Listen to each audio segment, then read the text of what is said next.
Beijing's Central Axis is not merely a geographical feature.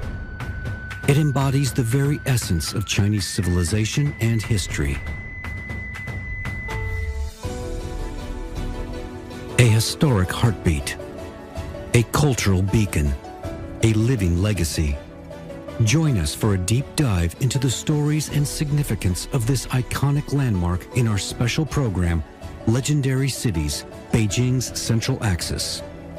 Engage with experts from both China and around the globe as we explore its role in cultural heritage preservation and its lessons for the world.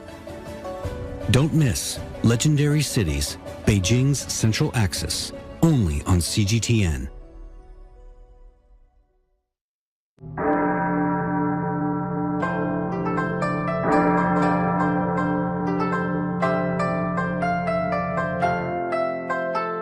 Stretching 7.8 kilometers from north to south in the heart of Beijing, the Central Axis was inscribed as a UNESCO World Cultural Heritage Site in 2024. Hello, I'm Tian. Now I'm standing at the southernmost point in front of the iconic Yongdingmen Gate. 700 years of history, urban planning, culture, and traditions. Let's explore the timeless stories of this axis, meet the people along the way, and dig deeper into the impact of cultural exchanges it has witnessed throughout history. Built during the Ming and Qing dynasties, the Yongdingmen Gate was the southern portal of the old walled city of Beijing. Today, it is the historical landmark of the southern launch point of the Beijing Central Axis, featuring 15 historical sites that take you up through the heart of the city. But what makes it so special? First of all, it's not just any gate. It was the highest ranked of the 7 city gates, symbolizing Beijing's meticulous urban planning and authority.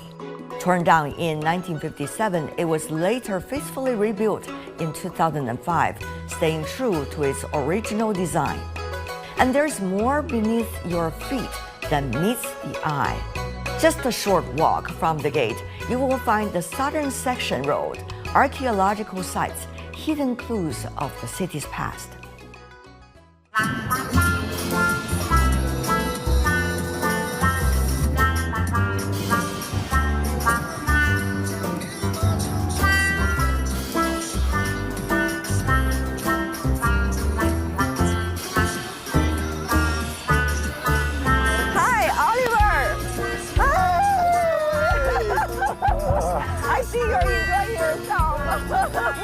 It's nice, but I think we want to see the building, right? Yeah. So let's go. 你好吗？回见，拜拜。你好吗？不错，很好。Very good. How about you? Very good. Walking on the Central Axis, very special. Yeah. I love to feel the richness of the past. Yes, you know the story of the building. It was torn down. Actually, 1950s. And they rebuilt after. Yes, indeed, because people know now the significance of history and it's culture. Very important. And this is also one of those. The real one? The real one. Hey, let's all touch the bricks. The story. Yes, it's like the Walk of Fame. We will, we will get luck. Yes. Yeah, we get luck. Yes.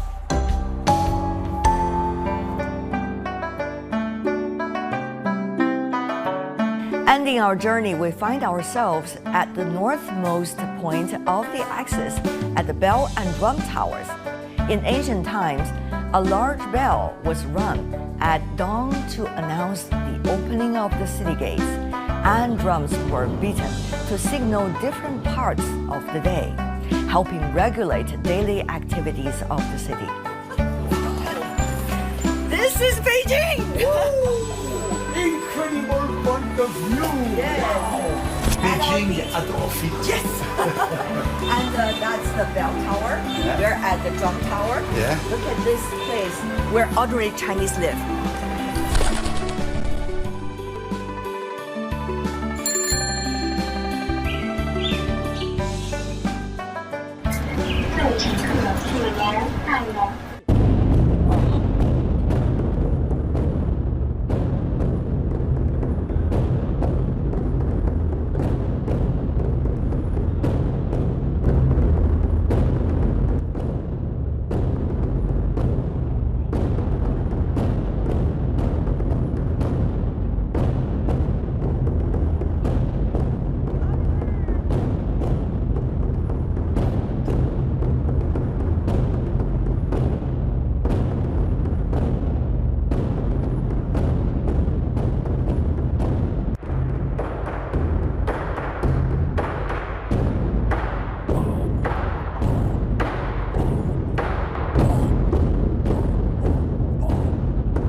During the Republican period of China, which lasted from 1911 to 1949, the vacant space between the bell tower and the drum tower was converted into a commoner's market where vendors could sell goods and acrobats would perform physical stunts.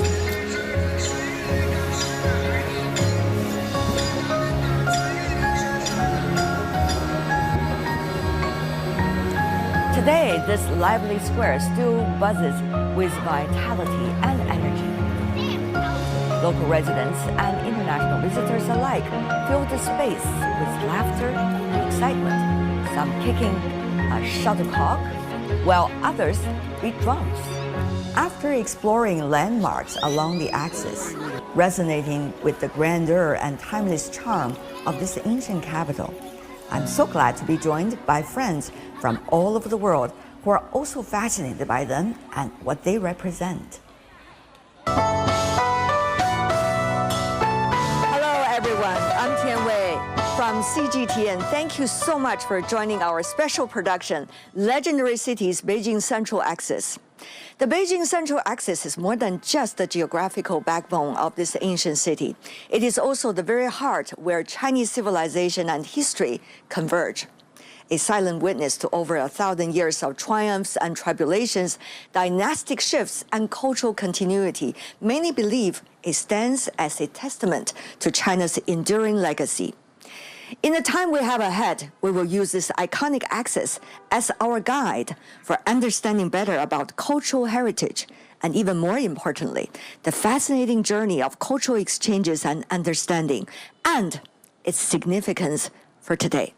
I'm so glad to be joined by all of you.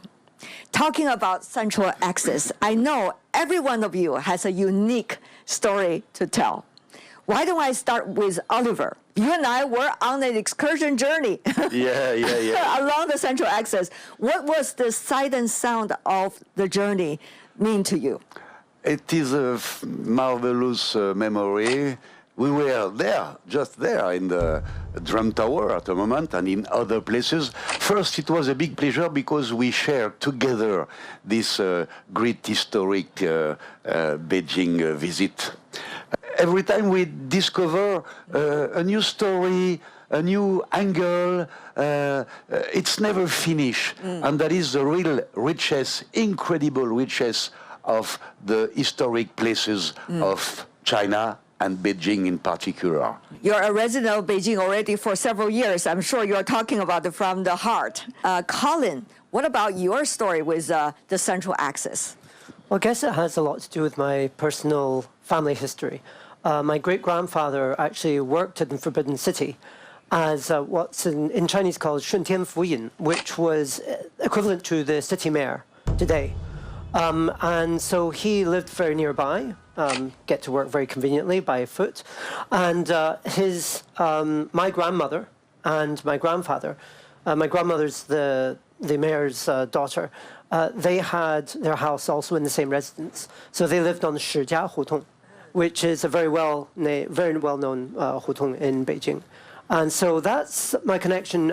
Then I created a project in that house after it was turned into a museum, exploring the sounds of traditional street life, I guess, in Beijing. And one last piece of family history or personal history was that I actually trained in wushu at the Shizhahai Sports School. Also along the Central Axis. Yeah, that's right next to Central Axis. So it has a lot of personal history for me, I guess. Yeah. 文武双全了, so from your family, both the martial arts and also the cultural history of Beijing. Thank you so much. What about for you, Matthew?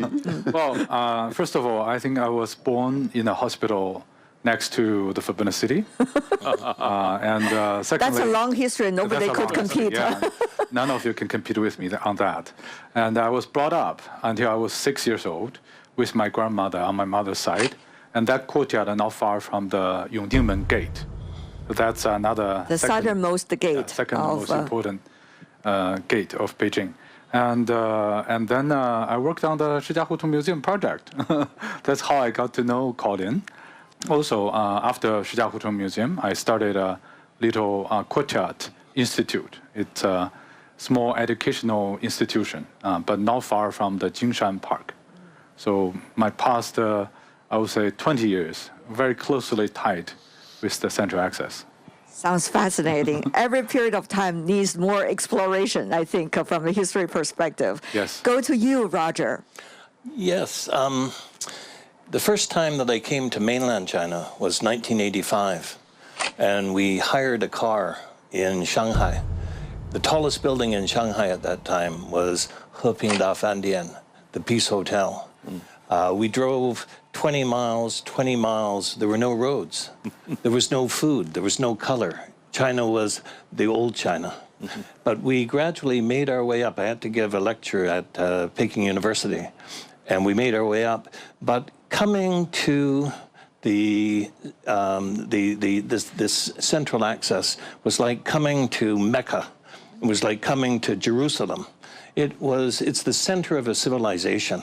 I've always thought of it as the Zhong of Zhongguo, you know, that it has that kind of feeling. And so I remember as a young man, cars, bicycles everywhere, standing with my mouth open with awe at Tiananmen, at this particular axis. And that started your China journey for decades. It did indeed. And now you're teaching in Beijing. Yeah. Very much philosophy related to what Central Axis stands for and has been in history. Absolutely, absolutely. Professor Ames, very humble always. But let me go to you, Joe, about your story with the Central Axis.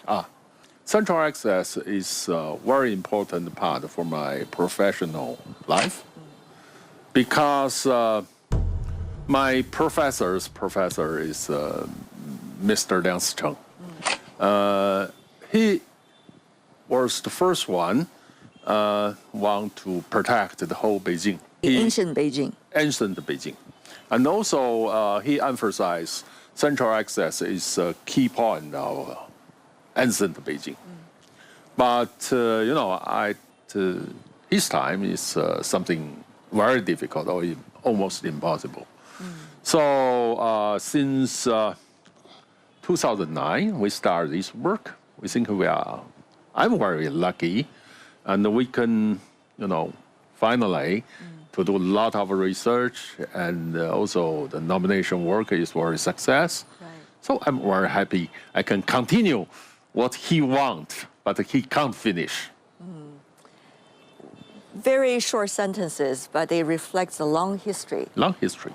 Generations of Chinese intellectuals have. 3 generations. About I'm the Central third one. Axis. Not to mention throughout the dynasties, how the intellectuals have been contributing to the building of the Central Axis.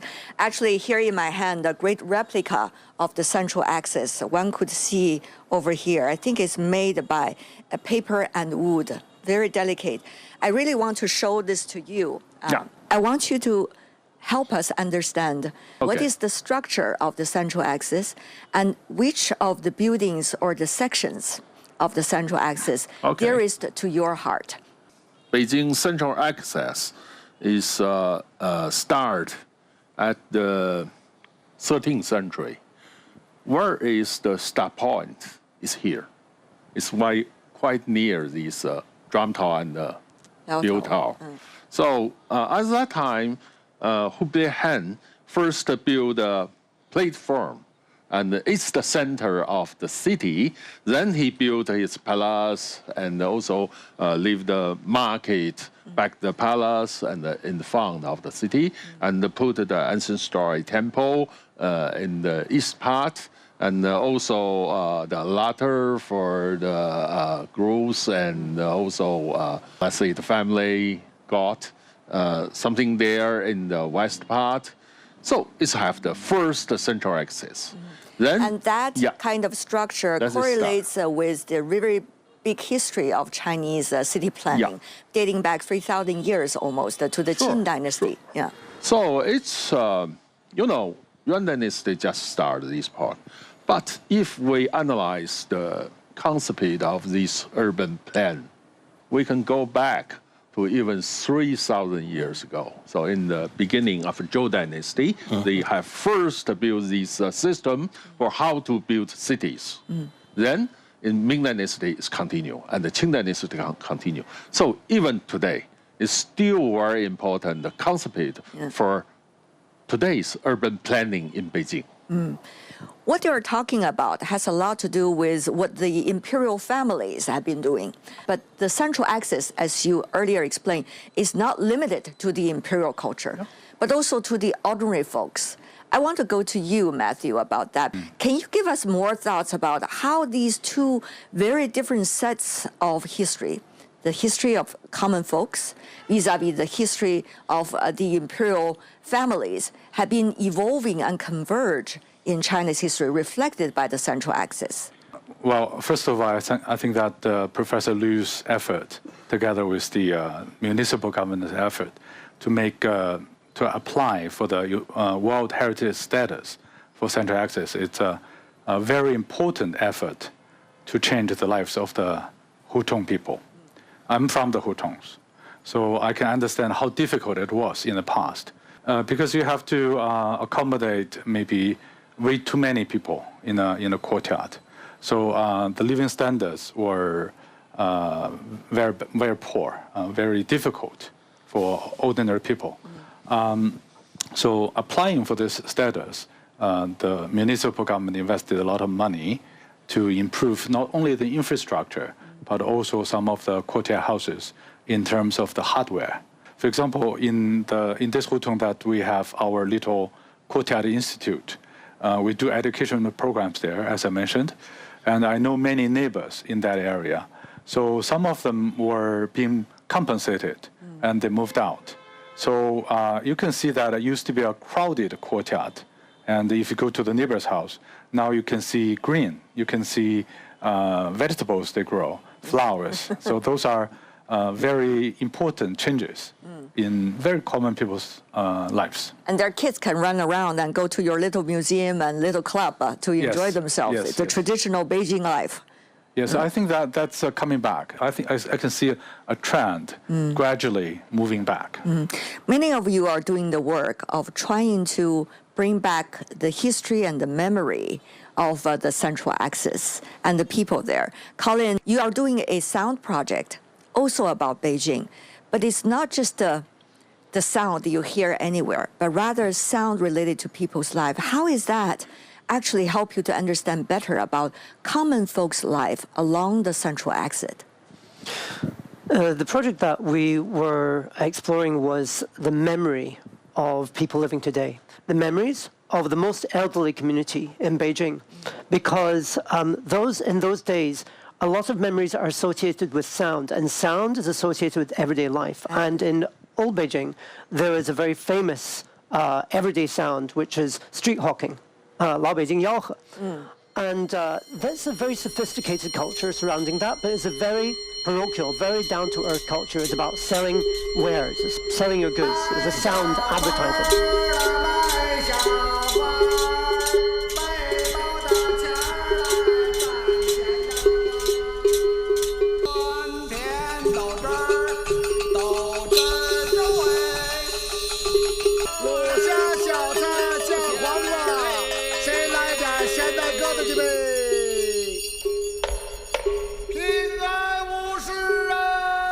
And so I did a project exploring and systematically recording.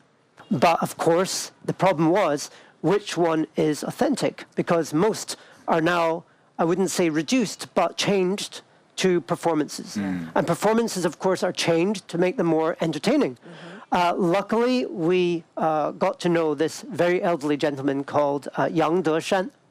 And he was already in his 90s, and was the only living person that we could find who did actually do 小买卖, like street vending and street hawking to make a living, who could still actually remember and actually do that. Wow. And so we spent many years recording him, because he had a fantastic memory for each and every song that he could he could sing.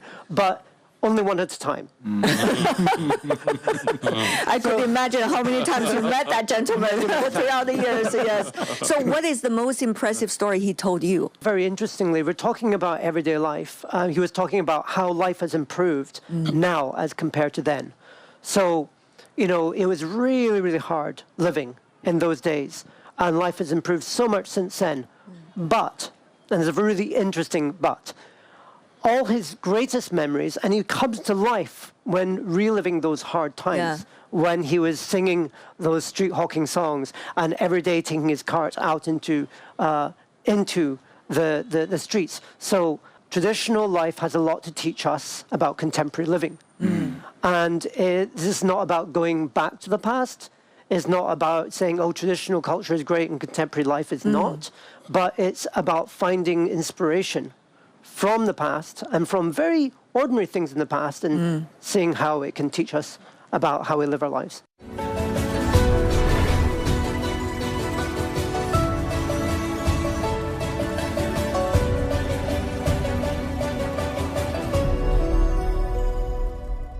Professor Ames, on your right side, we have a replica of one of the most outstanding imperial architecture.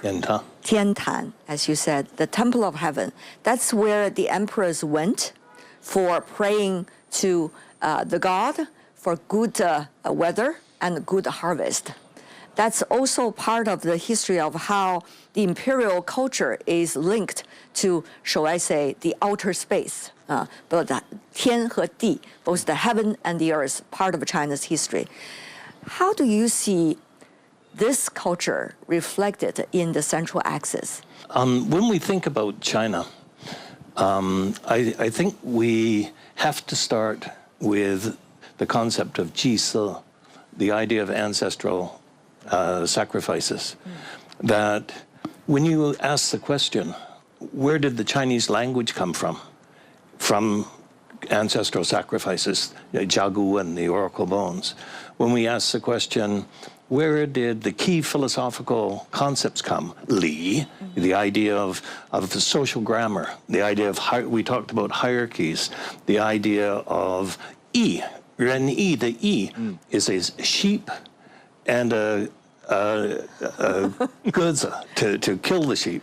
That so much of Chinese culture finds its way back to the ancestral sacrifice. And what that means is that family is the governing metaphor in Chinese culture. The idea of, well, we don't say everybody, we say 大家. We don't say country, we say 国家. We don't say humanity, we say 人家. That the idea of family goes back to the kinds of ceremonies that were being conducted in the Tian. And so in terms of culture, this is the center. So what you're saying is, to me, there's actually a fundamental similarity, if there were any difference at all, between the so-called imperial culture and the ordinary folks, the livelihood of the common people. They're all based on the family. Right. And the relationship between the royal family and also the ordinary folks of the ancient times also is a family concept, right, isn't it? The concept of xiao, that we don't even have an English word for. Filial piety, that's the direct translation. Yeah, but pious has to do with God, and there's no God, right, you know, so maybe family reverence. But xiao is a concept that governs the intergenerational transmission of a living civilization from generation to generation, each generation building the connector to the next generation. But it's also a political concept where xiao has to do with deference to authority in the center, the emperor. And so the idea of family is so fundamental in, I mean, the religious ideas in Chinese are not God-centered, but family-centered, ancestor-centered. Very interesting. I mean, how this Central Axis is reflecting on so many different aspects of the Chinese philosophy. It's such a rich bank of all the ideas. Oliver, You are a resident of Beijing for 6 years already, last time I learned. So how is what everybody is saying right now relevant to your modern Beijing contemporary life? First, I know China a lot for 20 years. I would have I would have been in China in the 80s or 90s. It's my regret. But I saw China growing in the last 20 years, growing and growing. And after knowing a lot different places in China, different ethnies, different cultures, all in the flag of China, I became a Beijiner, and now I am a real Beijiner. I'm living in Sanlitao. With Sanlitao. Yes, you want to use the Beijing dialect. Beijing accent, yeah. And I was traveling a lot in all parts of the world, and it's very particularly in China, these incredible differences and the great union of that. It is very special in the world, absolutely. Let's go to you, Professor Liu. With the diversity all these gentlemen have explained about the Central Axis, it's mind-boggling for me to imagine how would you present it. You know, when you are applying for the UNESCO World Cultural Heritage Sites, you know, all these richness about the history, the folk culture, the imperial culture, and also the synergy between them, not to mention the cultural exchange that's taking place throughout dynasty. For me, it's mind-boggling. How did you guys do it? Condense it in a report. Yes, it's a very big work. For the World Heritage, we call this a guideline for improvement of the World Heritage Convention. Yeah. So in this document, there are some standards. We call this criteria. One very interesting criteria is the heritage sites. If you want to use these criteria, it should be testimony for civilization or cultural tradition, which is living or disappeared. So it's very interesting. I think all discussion is focused, something is continue, is living, is with people, is how inclusive for the life of Beijing, and how to show the different sides of this civilization. We think the beliefs, for example, the beliefs in Central Axis is a lot of different things. For example, you can have a heaven. The temple of heaven is for heaven. This heaven, not the God, but it's something not in the of Western sense, natural rules. Yeah. So it's very interesting. And also the mountains, the rivers, also is a part of beliefs. And also, we call it Confucius and Daoism and Buddhism, everything there. And even for the Saman, the ancient beliefs, it's also there. In ancient time, there are also some other gods. It's full of these Central Axis. So how can you imagine if a country just have one religion, how they can have so many things? Find these things and talking this story, well, we're happy for that. I could imagine, or I could hardly imagine, you as a student of Professor Liang and his peers, be able to, after decades later, revive this project.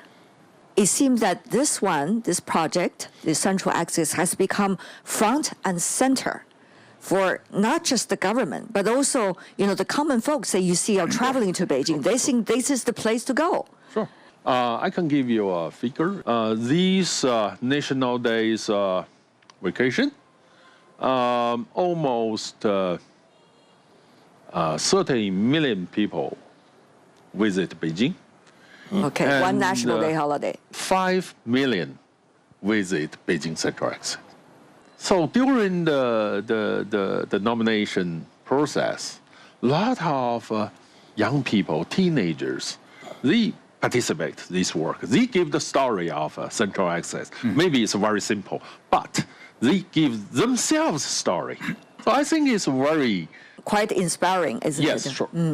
Professor Ames, when you are listening to these stories about a transgenerational dream of Chinese trying to understand and preserve the culture of their ancestors and also of the contemporary time, what does that mean to you as a philosophy professor? With Oliver, we've got the concept of diversity. Yes. With Colin, we have the idea of historical memory. With Professor Liu, we have the idea of scale, the millions. With Matthew, we have the idea of social responsibility, the idea of NGO.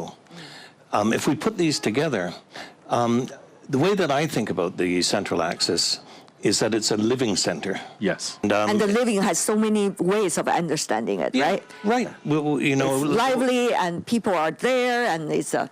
There's one of China's most interesting minds, I think, is a scholar named Zhao Tingyang.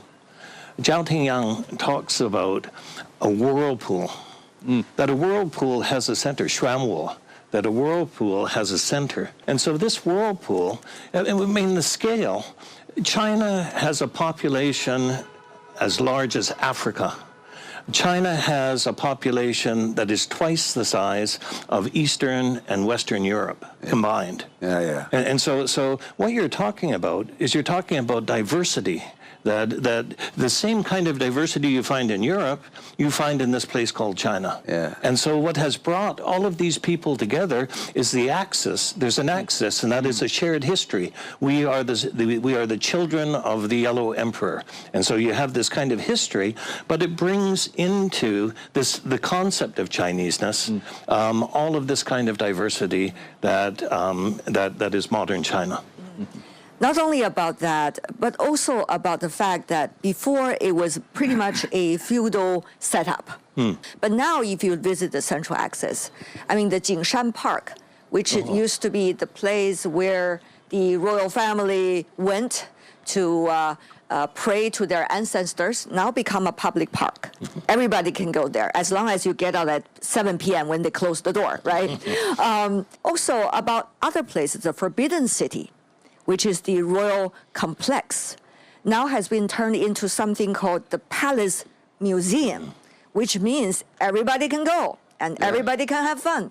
Yeah. So this change of societal structures with the remaining of what Professor Ames explained as the traditional structure, how is that changing? Societal structure and the traditional structure, how they are evolving all at the same time and converge, interact with one another. Please contribute. Yes. The idea Professor just mentioned is still continue. Even the space is changed, the function is changed, but the concept is still changed. It's still there. In the 1950s, when we built this Tiananmen Square, it still continues this idea. So they put the most important building at that time on the Central Axis, and put the other building, the People's Hall and the museum on both two sides.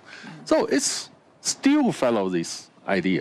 And even today, they put the Daxing Airport, in the south part of Central Axis, on the Central Axis, and the Olympic game, the village in the north part of the, so it still continue. So when we're talking about this tradition, Central Axis, you mean the scale is 7.8 kilometers long. Right. But now this Central Axis, I mean to the south, to the north, is developed as 88 kilometers. 88. Right. So it's something continue. It's still everything is living.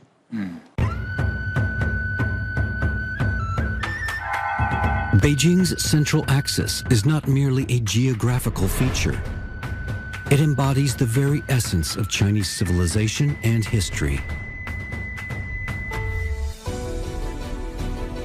A historic heartbeat, a cultural beacon, a living legacy.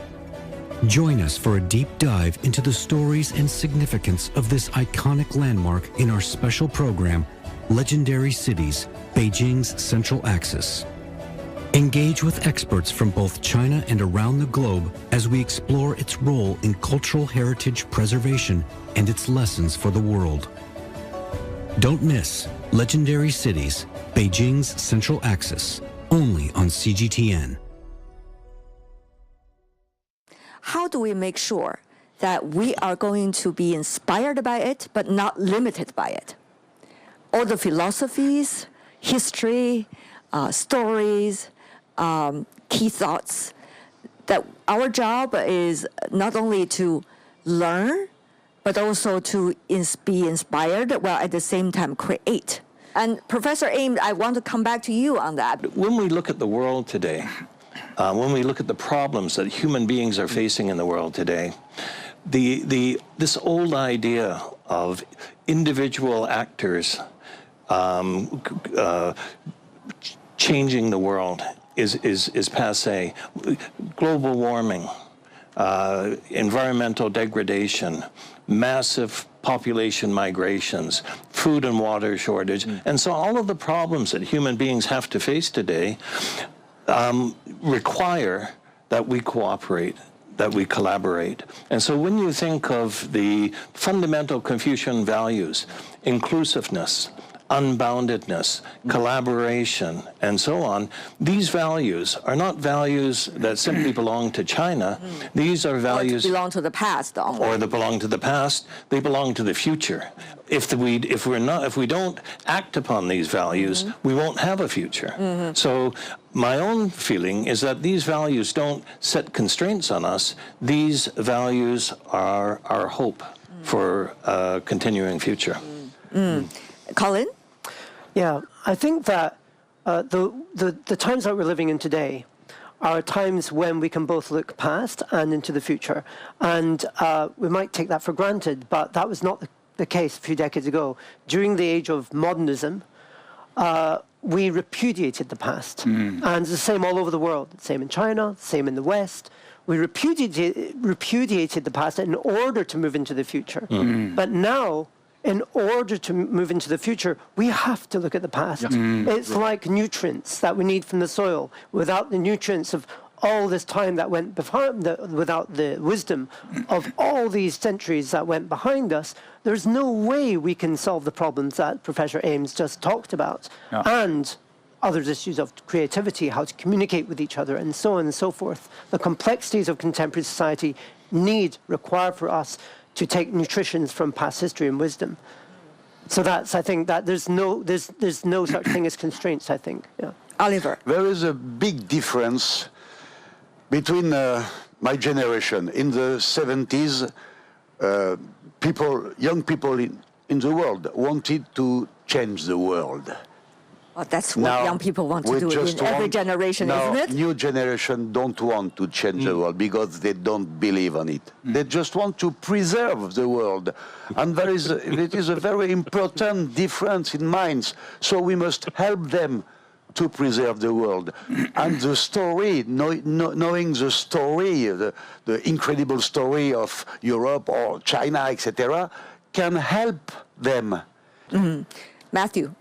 Well, a very good friend of mine from the West, from the UK actually, he once told me about heritage. He said many people want to do their projects with originality. Originality, in Chinese we say 创新性. But actually, his explanation about originality is that only you have 创新性 when you understand origin. So that's what heritage can tell us. So we learn from the past, and we understand the essence of it, and that will really help us to build the future. 温故而知新. 温故而知新, exactly. Perfect. How to explain that in English? Perfect English. What we need to do is we need to review the past in order to innovate for the future. So. While you're talking about it, we are hearing the drums coming from the drum tower in Beijing. And this is coming at every hour sharp. So let's just listen a little bit sound of Beijing right now.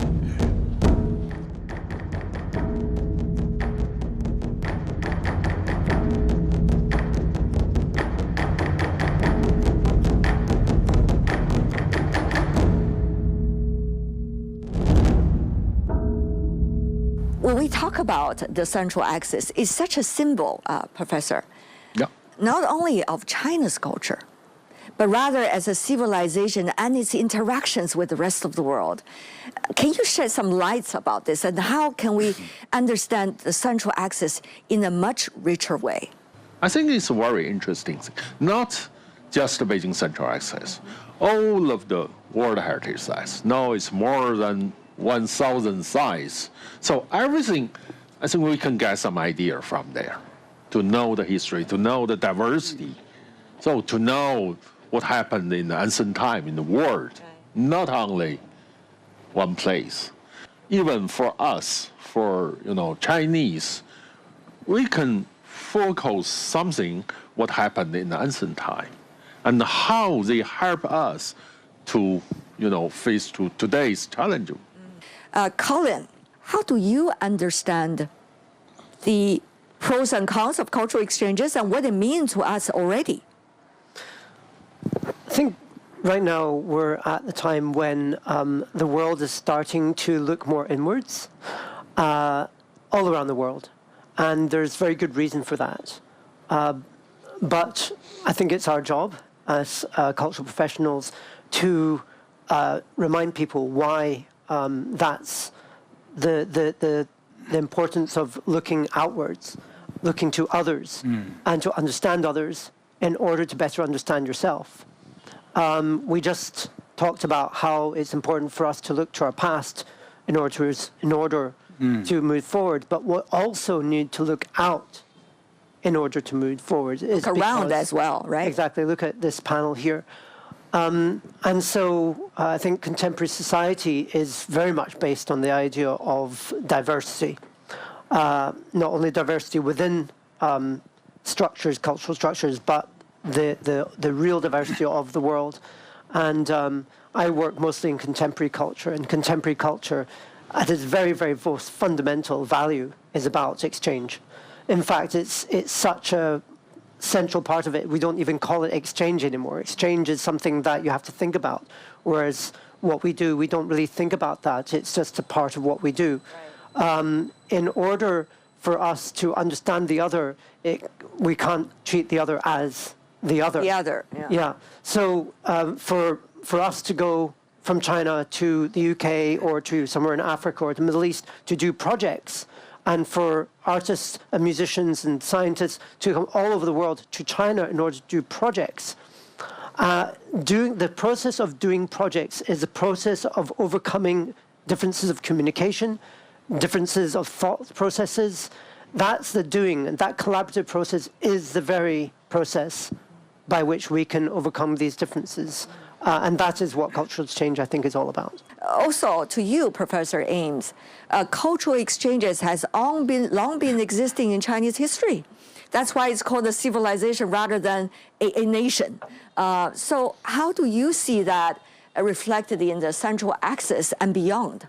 I think we have to keep going back to fundamental values. Like, I don't think that Chinese culture can solve all of the world's problems. I mean, that's not my idea.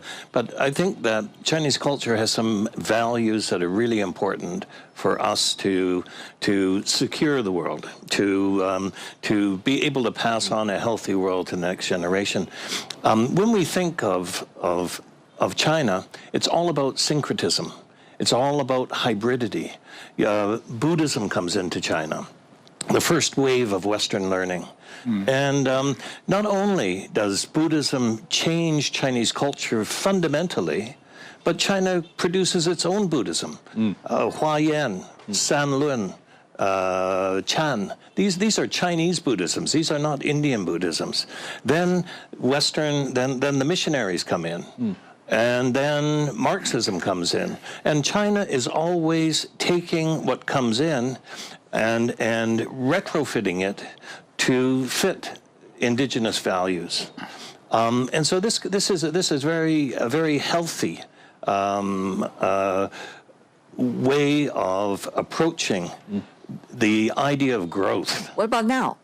Absolutely. Like one of the major differences between Europe, America, and China is if we go into a Chinese bookstore, everybody is translated into Chinese. That all of our stuff is available in Chinese language, and the quality of the translation is extraordinary. It's very, very good. You know, the cultural avatars of Europe and America and so on are all there in China, but we go into our bookstores in Europe, in America, where are Xiongshi Li? Where is Li Ziho? Where is Fang Youlan? You know, that the amount of Chinese cultural heroes that have been translated into Western languages is minimal. But the new China is a transition. It's just happening now. And so we have a project called Fanny Zhongguo, Translating China, where we're working on making Chinese culture, the best minds of China, available to a Western audience. And that will accelerate very quickly as China continues to progress in the world.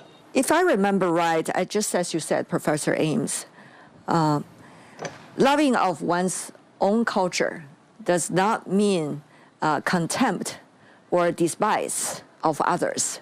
Right. And culture is such a moving concept that it is about enriching the mind and the spirit as a process rather than a set concept itself. So with that in mind, I want to also go to Matthew about your thoughts on cultural exchanges and the Central Axis, this topic we're having today.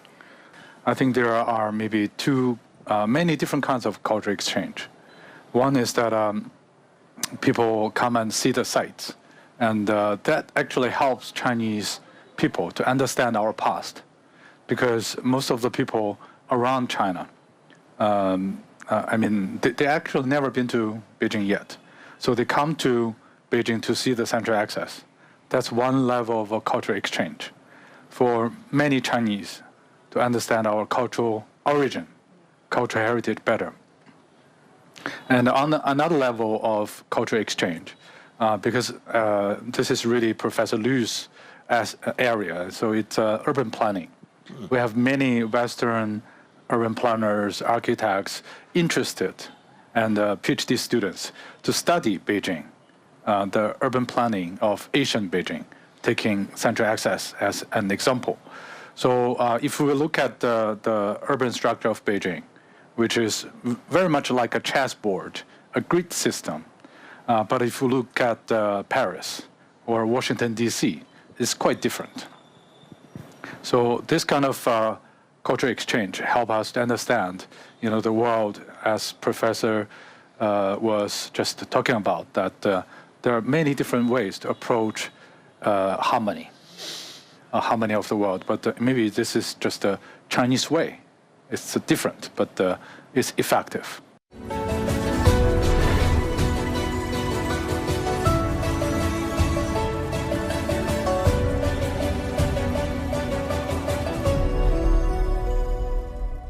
For our audience who might necessarily have the opportunity yet to visit the Central Axis, what is the things they need to visit? That's a simple question. But on the other hand, or further than that, what are the parts of Chinese culture, what are the parts of the cultures that they need to look into if they have a chance to visit? There is a lot of places with a lot of qualities. I will say easily these two towers, the bell tower and the drum tower.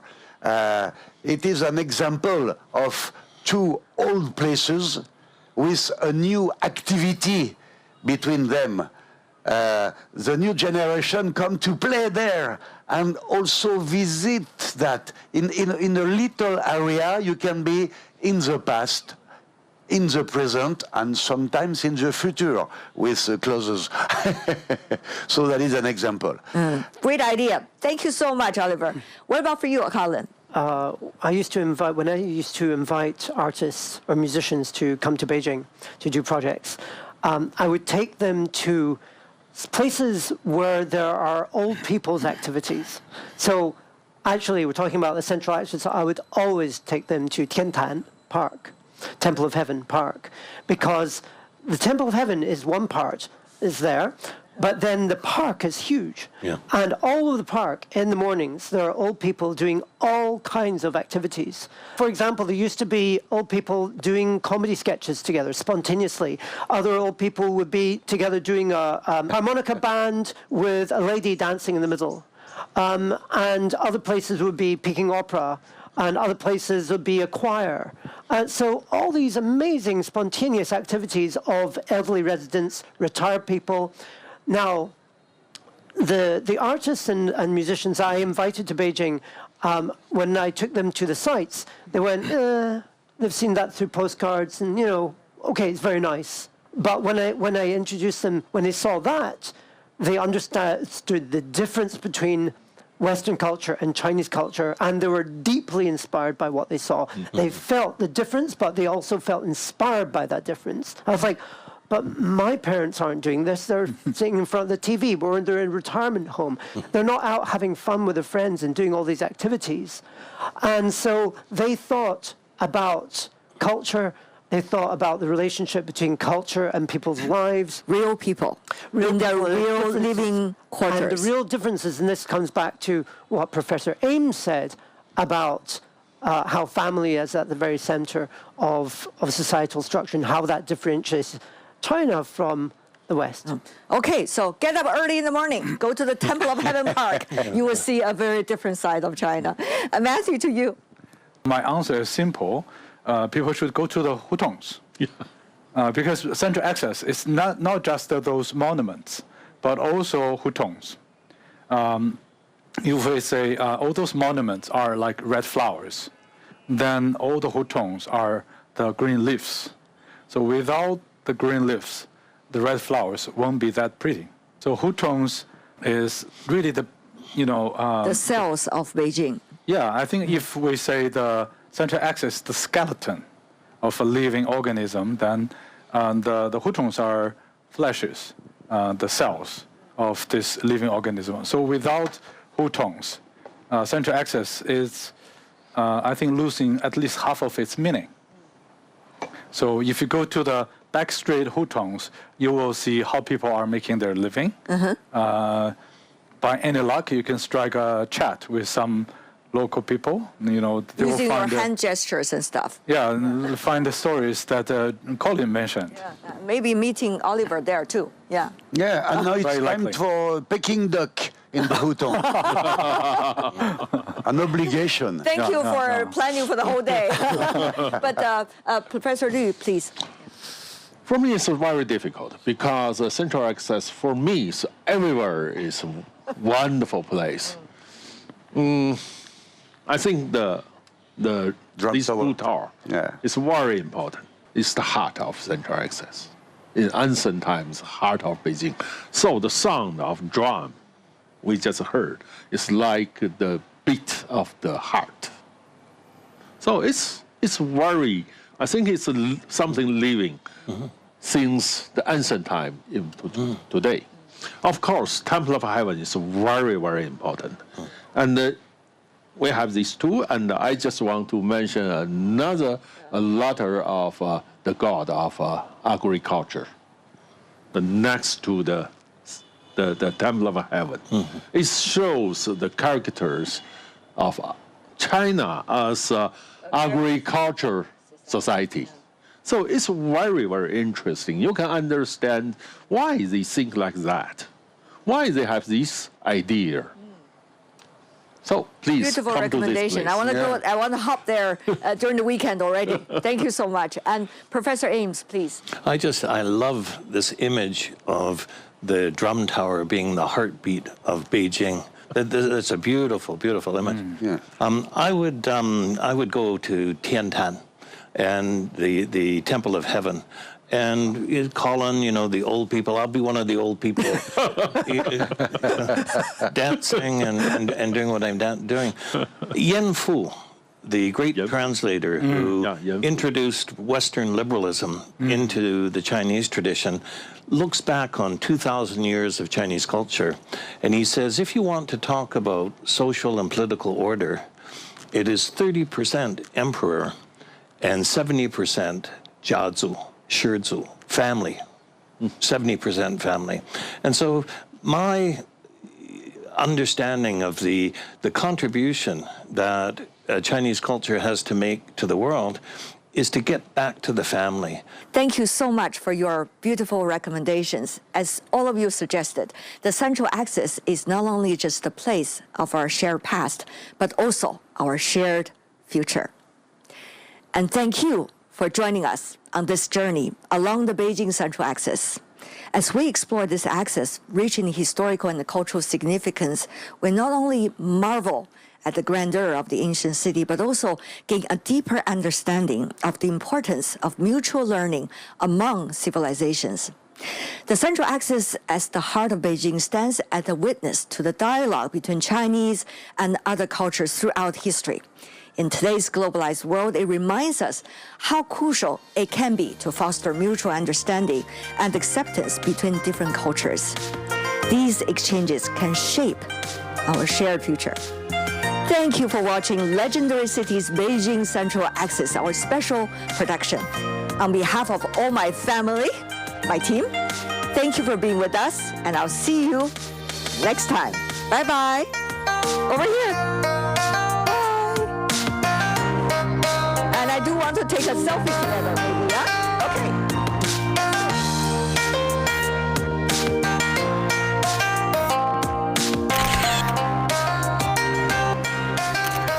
Always like the old ladies dancing.